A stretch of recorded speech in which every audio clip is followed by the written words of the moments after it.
안녕하세요. 트로스트 언니 어진입니다. 오늘의 주제는 회피형 인간과 연애하는 방법인데요. 회피형 남자와 지금 연애 중이시거나 아니면 회피형 인간에게 제대로 대여봤다 이런 분들 있으시죠? 저도 그 중에 하나인데요. 네, 오늘은 회피형의 모든 것에 대해서 다뤄보고 이 사람과 도대체 연애를 해도 되나 안 되나 헤어져야 되나 이 생각에 대한 답을 한번 같이 내려보려고 합니다. 그럼 첫 번째로 회피형이라는 게 도대체 뭘까요? 회피형을 설명하는 다양한 말들이 있는데요. 저는 그 중에서도 애착이론에 대해서 설명을 할까 해요. 애착이론은 인간의 애착 유형을 4가지로 나눈 건데요. 그 중에 하나가 회피형이에요. 간단하게 설명을 드리면 회피형은 그냥 관계가 깊어지면 깊어질수록 두려움을 느끼고 그 관계에서 회피하려고 하는 사람들을 말해요. 그러니까 우리가 보통은 연애를 할 때 연애 기간이 길어질수록 우리가 서로에 대해서 잘 알아갈수록 그 사람을 더 사랑하게 되고 더 친밀해지고 그런 사람들이 있는가 하면 회피형은 깊어질수록 도망갑니다. 더 많이 사랑할수록 도망가요.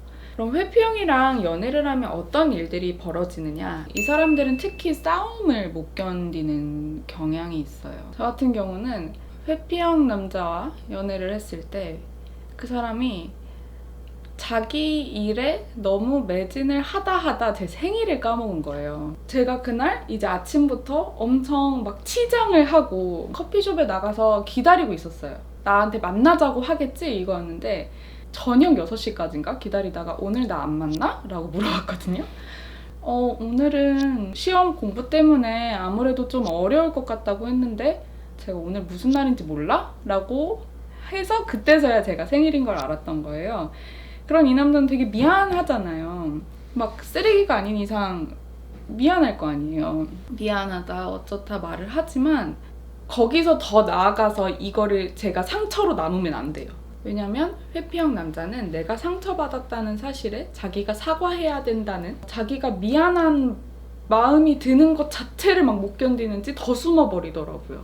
이 남자한테 죄책감을 심어주는 것이 이 관계 자체를 그만 끝내버리고 싶다는 생각이 들게 하나 봐요. 회피형 인간이 가장 문제를 많이 일으키는 부분 중에 하나가 연락 문제인데요. 물론 사람마다 차이는 있겠지만 연락을 중요하게 생각하는 정도가 이 사람들한테 굉장히 현저하게 떨어지는 경향이 있습니다. 잘 잤어? 일어났어? 사랑해 이런 말들을 하면서 우리가 다른 관계와는 다르게 연인이다 라는 것을 이제 확인을 하는 작업들이 늘 있는데 이 사람들은 그것도 회피하는 것 같아요. 그렇게 노력해야 되는 것 자체를 힘들어합니다. 어떤 사정이 있든지 간에 연락의 빈도수가 좀 낮아서 이 사람이 나를 사랑하는가 아닌가에 대한 근본적인 질문을 나에게 굉장히 스스로에게 많이 하게 합니다. 저는 이랬어요. 이 싸움의 원인에 대해 분석하고 이걸 어떻게 다시 해결할 것인가 막 생각하고 그래서 막 카톡을 장문으로 막 이렇게 노트북 앞에 앉아가지고 PC 카톡 끼고 막 이렇게 쓰는 거예요. 우리 관계에서는 이러이러한 점이 이랬고 내가 이런 점은 미안하고 막 이러면서 하면은 답장이 안 와요. 읽지를 않아. 그러면 좀 이따 한 3시간 뒤에 내 감정이 변하잖아요. 내가 아까까지는 미안한 마음이 되게 컸는데 이런 감정이 들게 하고 이렇게 답장을 안 오는 저 자식이 나를 사랑하지 않는 것이다 라는 분노로 막 바뀌어요. 엄청 마음에 생각을 많이 하고 하다가 이렇게 나오는 거는 네가 그냥 헤어지자는 얘기야? 라든지 이런 식으로 마음이 변해요. 다음날 아침이 됐어. 나는 다 계속 새벽 내내 이걸 생각했는데 다음날 아침이 돼도 일이 안 없어지는 거예요. 그럼 이제 자존감이 땅바닥으로 내려가죠. 어느 관계나 그렇겠지만 회피형은 특히 헤어지자라는 말을 하면 그러지 말자. 아니야 헤어지지 말자. 내가 더 잘할게. 이런 말들을 하는 것을 거부하고 내가 헤어지자고 해서 그래 그러자 하면은 그게 끝이에요. 뒤를 돌아보지 않아요. 다시 만날까 말까 생각을 한다고 해도 깊이 생각하는 것 자체를 두려워하고 이 과정이 다시 반복될 거라고 생각해요. 내가 이거를 극복할 수 없는 영역이라고 생각을 하는 거예요. 그리고 이별의 과정도 상대방이 충분한 시간을 가질 수 있게 배려해주는 시간이 필요한데 그런 거 없어요. 사랑도 혼자 하게 하고 이별도 혼자 하게 합니다. 그러면 도대체 이 회피형 인간들은 왜 이러는 걸까요? 정말로 여러분을 사랑하지 않아서? 애착 이론에 따르면요, 회피형은 과거의 관계, 주 양육자와의 관계 속에서 자신의 소망들, 욕구들, 감정이 무시당하거나 거부당한 경험이 있는 사람들입니다. 그렇게 감정이 무시당한 경험이 있기 때문에 감정을 기본적으로 드러내고 욕구를 드러내는 것 자체에 두려움을 가지게 된 거예요. 그러니까 연인 관계에서 여러분을 사랑하지 않기 때문에 사랑이라는 말을 안 하는 게 아니고, 사랑이라는 말을 했을 때 거부당할까봐 두려운 마음이 이 사람들한테 더 큰 주된 감정인 거예요. 싸움을 회피하는 것이 여러분을 진지하게 생각하지 않아서가 아니고, 이 싸우는 관계, 지금 이 상황, 이것이 너무 공포스럽게 다가오는 겁니다.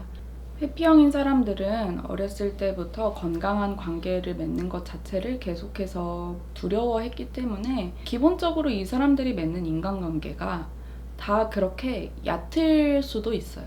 그래서 굉장히 외로워하고 되게 안타까워요. 보면은 이게 분노가 사그라들고 많은 어떤 감정들을 저도 처리하고 나서 그 친구를 생각을 해보니까 정말 전형적인 회피형이었는데, 내가 그거를 어렸을 때 나도 알았더라면 그렇게 막 혼자 나도 힘들어하지 않고 그 친구를 그렇게 다그치지도 않았을 텐데, 이런 생각이 많이 들거든요. 남들이 말하는 것처럼 그냥 믿고 걸러. 만나지 마. 네 시간이 아깝다. 저는 그렇게 생각하진 않습니다. 여러분이 생각하는 이상적인 연애, 건강한 연애, 이런 게 회피형에게는 절대로 당연한 게 아니에요. 싸우면 바로바로 해결해야 되고, 감정을 바로바로 드러내야 되고, 나 화났어, 힘들어, 뭐해 이런 표현들을 하는 것들이 회피형에게는 굉장히 공포스러운 작업이에요. 우리가 당연하게 생각하는 것들이 그 사람에게는 당연하지 않을 수 있다라는 거를 먼저 생각해야, 그래야 회피형을 이해하는 첫 단추를 이제 낀 거예요. 이제 그 다음에는 어떻게 대화하고 어떻게 연애하고 하는 게 건강한 걸까요? 내가 지금 너랑 싸우는 거야, 네가 잘못한 거야 라는 인상을 심어주면 안 돼요. 그거는 그 사람들이 가장 견디기 힘들어하는 상황을 펼쳐놓은 것과 마찬가지입니다. 우리가 지금 이 문제를 같이 해결해 나가고 있는 거야 정도의 접근으로 살금살금 다가가면 이 사람들도 쓰레기가 아닌 이상 이 관계를 이렇게 또 다가오면서 잘 맺으려고 하거든요. 여러분을 사랑하니까. 그런데 내가 훅 다가가서 너 왜 그래? 너 날 사랑하는 거야? 헤어지자는 거야? 이렇게 물어보면 훅 피해요. 저 멀리 가요. 그러니까 조금씩 다가가야 한다는 거, 특히 갈등 상황에서 그렇다는 거를 실전에서는 가장 유용한 팁인 것 같고요. 두 번째로는 시간을 좀 정해서 주시는 게 좋을 것 같아요. 이 사람들이 자신의 감정을 처리하고 다시, 그러니까 잠수에서 빠져나와서 여러분 앞에 서는데 시간이 좀 필요하거든요. 여러분도 언제까지는 내가 너에게 시간을 줄게. 그렇지만 이 이상 넘어가면 내가 기다리기가 너무 힘들 것 같아. 그러니까 너가 시간을 가지고 나와서 다시 얘기하자. 그 시간에도 나타나지 않는 사람이라면 그때 헤어지세요. 그리고 그 시간 동안은 여러분도 막 왔다 갔다 그렇게 감정의 기복하지 마시고 여러분도 생각을 하지 마세요. 그래야 그나마 좀 살 것 같아요. 안 그러면 그 시간이 굉장히 괴롭거든요. 저는 지금 회피형을 옹호하려는 것보다는 이 사람을 아무튼 사랑해서 이 연애를 시작했는데, 이 사람을 이해하지 못하면은 그냥 연애를 할 수가 없는 거거든요. 그리고 사랑 자체에 대한 의심을 하기 시작하면은 걷잡을 수 없이 관계가 파국으로 치닫아요. 저도 회피형 남자를 사랑해봤지만 진짜 아직도 온전히 그 상처에서 극복이 된 건 아니에요. 그렇지만 이 사람이 왜 그러는지 좀 이해를 하고 나니까 내가 불쌍했던 그 이별의 경험에서 그 사람이 불쌍한 걸로 바뀌더라고요. 그래서 여러분도 당장 헤어지냐 마냐 이런 생각을 하시기 전에 이 사람을 한번 이해할 수 있는 시간이 되었으면 좋겠습니다. 다음에는 불안형 애착 관계를 가지고 있는 사람에 대해서 다뤄보려고 하는데요. 저는 불안형 애착을 가지고 있는 사람이었고 회피형 남자를 만났기 때문에 아주 최악의 조합으로 이 관계가 그냥 끝났었고요. 다음 편도 많은 기대를 부탁드립니다. 그러면 오늘도 이 영상이 위로가 되셨다면 구독, 좋아요, 알림 설정 부탁드려요. 여러분 행복한 하루 보내세요.